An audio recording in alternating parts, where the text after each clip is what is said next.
Mkurugenzi. Man, Mkurugenzi Minisodes na kama kewe. Kabla sijaingia kwa hekaya leo, by the way.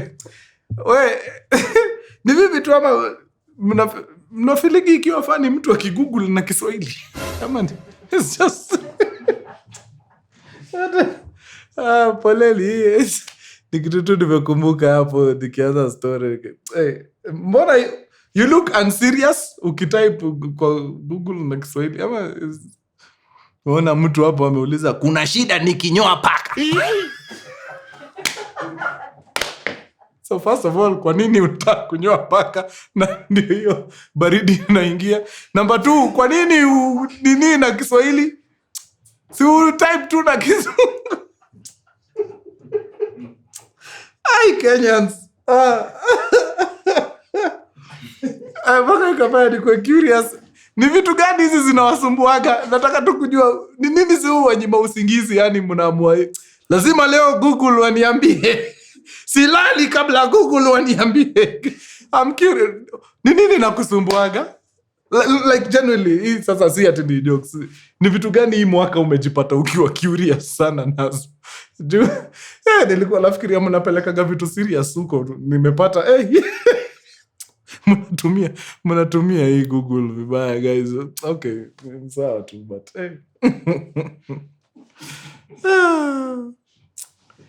naweza taka yani ni kuwe place. Naweza angalia search zenu.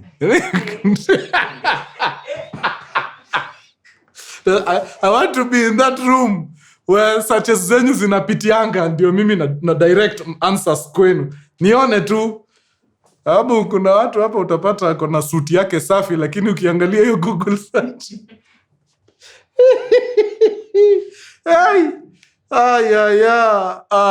Tungekuwa wapi bila hii kitu bana. Maze. Hebu niambieni hapo kwa comments. Hii mwaka ni nini umejipata ukisearch sana? How does your search history look like? I'm curious. Yeah. Bebe mimi nimeangalia nini ya mwisho. Umetoka kuconfirm search history yako 44. Ukapata umeweka nini hapo?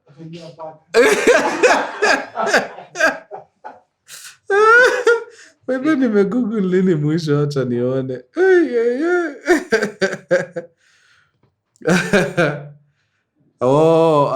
Nilikuwa na confirm kitu ya ile story ya aviation.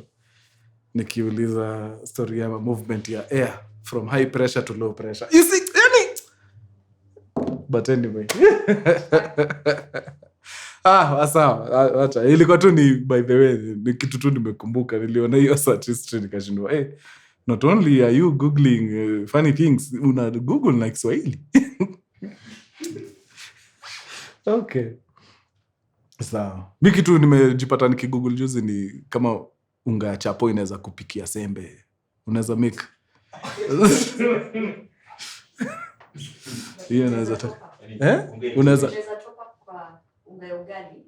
Uweke chapo. Kidogo ya chapo. Yes. Ungelisha.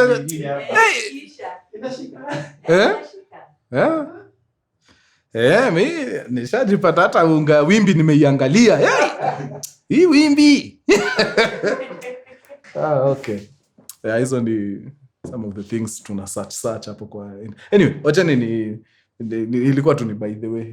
Zile vitu. But mniambie ni vitu gani hizo mna search hapo kwa.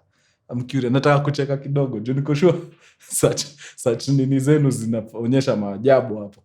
Okay, poleni kakiatu kamefunguka. Now, wangwana hii ya leo hata si mrefu ni fupi sana. Kuna hizi country za Kiarabu mazee huko. Watu wanafuata sheria huko. Huko watu bana wanapolisiwa kama shule. Yaani kuna prefects. Ukikaa mbaya unaweza okotwa. Najua kuna watu kazi yao ni kuangalia tu mnafuata maadili. Maadili. Mnafuata maadili. Ukipatikana kidogo wewe ni mtu unaokotwa hapo. Sasa kuna kaka yetu fulani bana ameingia area za Qatar. Ameingia pale Qatar, mpata shughuli yake safi nini. Lakini kijana wa Roiro ni kijana wa Roiro. Kuna tu Roiro iko ndani yake, hata akiwa pale Qatar imekataa kutoka. So akaamua sasa kuna vitu hawezi wacha nyuma. Kikombe hawezi wacha. Despite the fact that Qatar unajua ni country ya Kiislamu sana na hii mambo is frowned upon. So kama wewe ni wa hii kitu unajificha, yani fanya kwa nyumba huko. Na hata sijui umeingiza hiyo mambo aje hiyo country juu nayo kuingiza pia is a problem. But watu wanakuaga very innovative ikifika ni kutafuta contraband zinapatikanaga tu. Hata hii kavitu mnavuta huko, noma. Hiyo ukipatikana nayo unabebwa tu. Unakaa ndani. Either fine niliona sijui ni 50,000 Qatari dinar ama. Inakuaga ni pesa si mchezo. Sasa mjama wetu bana yeye ako sawa huko, anafanya mambo yake. Akona mpaka hata kamrembo, wanasukuma maisha pamoja pale.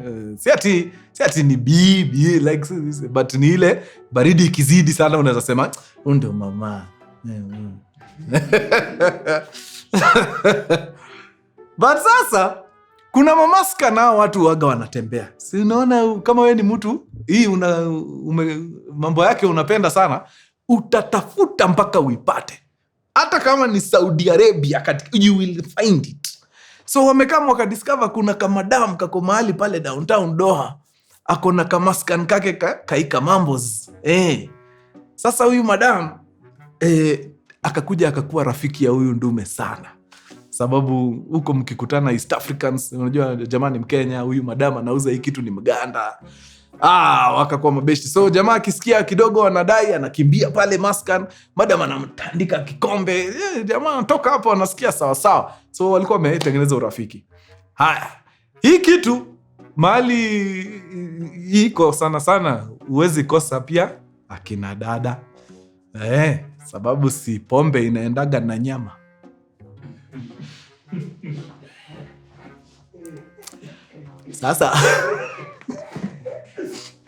Sasa kuna akina dada wauza nyama wako hapo, na sijui mbona Nigeria imepeleka wengi. Nigeria, you guys are everywhere.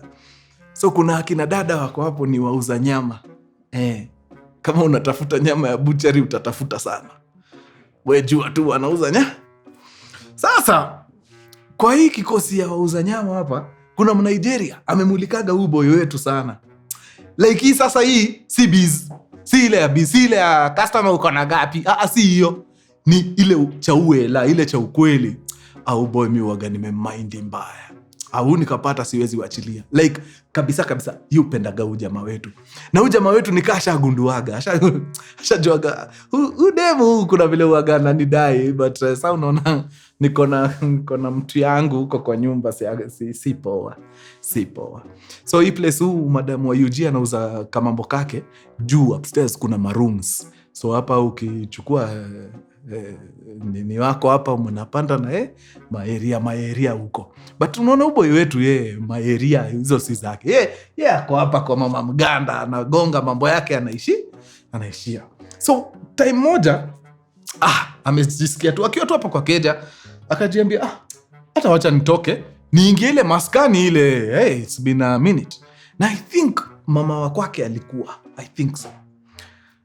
Sasa sijui ni nini ilikuwa inampeleka kwa mama Mganda, sababu hapa kwa nyumba mali anatoka akona Murashia, akona Kavodoski kako hapo kadogo kako area. In fact hata kwa hiyo keja I think ameacha mama na mabeshte wake, so wanagonga kidesign. So hata as anatoka anaiangalia, okay, najua nitapitia mama Mganda lakini wacha ni kadogo tu then anatoka. Anaenda anafika chini anadiscover sijabeba wallet. Anarudi tena. Anaona nimekujia wallet ndio lakini kwani bado ameja nini hii kitu? Anatoka, anaenda. Anafika huko chini anadiscover si nilikuwa nimeendea wallet. Sasa kwani nimegonga ni nini hii ni mara ya pili napanda hizi stairs na unashuka bila wallet. Wacha ikae. So anachana na wallet, anaenda.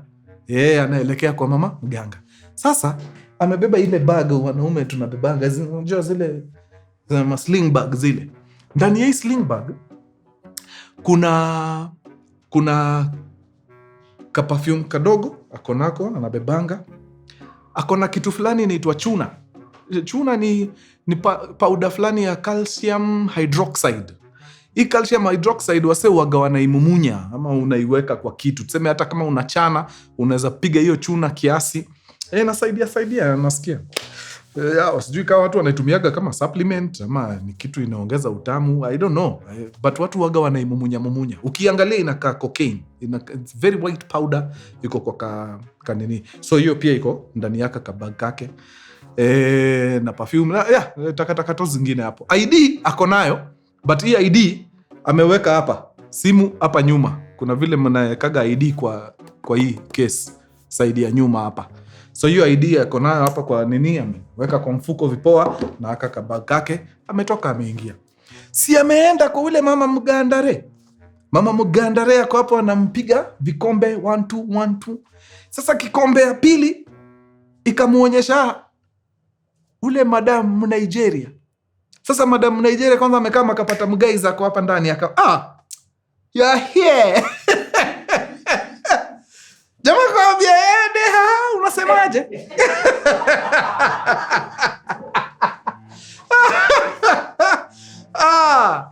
Kidogo ameanza kuchekeshana hapo. Kidogo Mnigeria waambia mazee hata niko na kamaska hapa juu.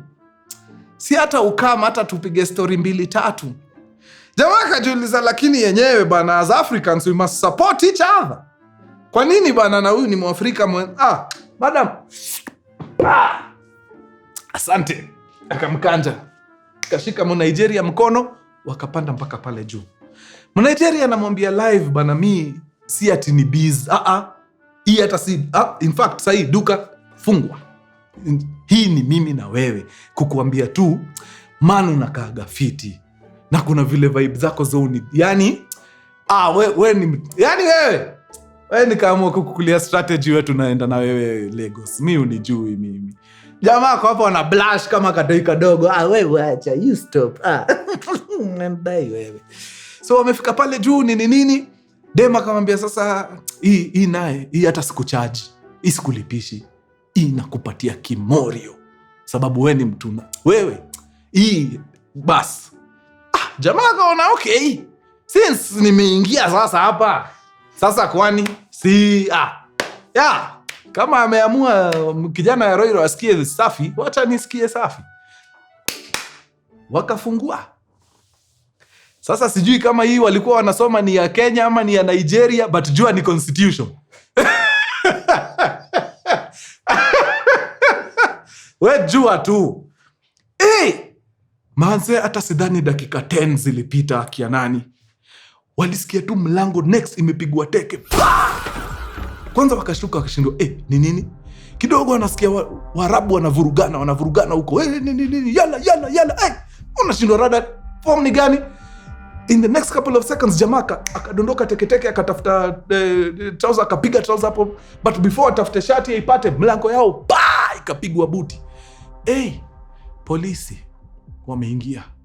Wakamwaya, wakampata ako mahali hapo kando, I think alikuwa anatafuta shati or something.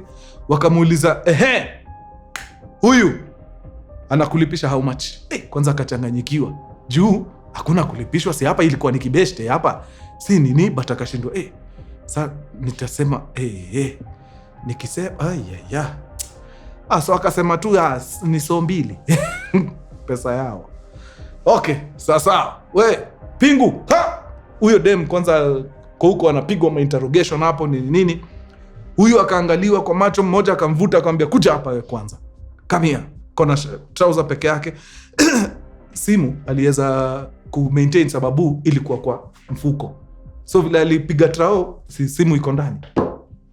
Jamaa akamshika, akamwambia wapi vitu zako? Akasema ziko mahali huko kwa niliziacha huko downstairs, kuna mahali kuna kikaunta huko. Kaambiwa shuka huko haraka faster. Leta vitu zako hapo. Jamaa akachukua shati hapo mahali ilikuwa tekengori na akatoka. Asa anatoka, hii corridor anapitia, anapata wako hapo ni macops ni wengi, kumbe ni raid. Washajua hii area kuna illicit alcohol inauzwa hapa, alafu upstairs watu wanafanya unspeakable things hapa juu, so hii ni raid. So akajua wametuwai. So yeye anashuka stairs akienda kuchukua ile bag. Alikuwa na ile bag yake, I think alikuwa ameseti somewhere huko chini. Actually ni bag alikuwa no. So kila kitu alikuwa nayo hapo. Bag yake ilikuwa hapo. Kila kitu, shati nini, kila kitu iko hapo. So vile huyo jamaa alimuita akamuuliza vitu ziko wapi, akachukua bag hapo na akavaa shati. Shati ilikuwa hapo, akavaa shati mbio. Hizi ndio kila kitu yako. Kaambiwa shuka chini, endeni ngoje huko chini. Shuka huko. So akaacha bag, but kuna shati, kuna trouser iko na simu, akashuka nayo. So anatoka akitembea kwa corridor, anaona macops wako hapa, wako na ganzao nini. So akaenda akashuka stairs. Akishuka anasikia tu vile kwa other nini, wasi wanavurugwa. Akaenda akafika chini. Kufika chini as ana exit hiyo nini, ana expect atatoka apate sasa ile, sijui kawa anakuaga na Mariamu huko ama ni zile police cars za kawaida. Anajua hiyo ndio anakutana nayo, ndio wamuingize ndani, wampeleke wapi? Station. Ashakubali, ashajua hapa nimewaiwa. Hapa niko juu, of course wamesikia nanuka pombe, so hiyo ni count 1. Number 2, wamenipata nikiwa kwenye butchery. So siwezi kuwa nilikuwa tu hapa kuota juu nini, hapana, lazima kuwa nashuhudia. So hiyo ni count 2. Kai. Hapa mazee hapa wanataka kuninya. Hapa ni kutandikwa proper. Alikuwa anajua ndani anapiga between 2 to 5 years. Hiyo standard. So akashuka mazee, akatoka pale nje. Sasa nje hiyo the building. Anaangalia haoni hizo magari.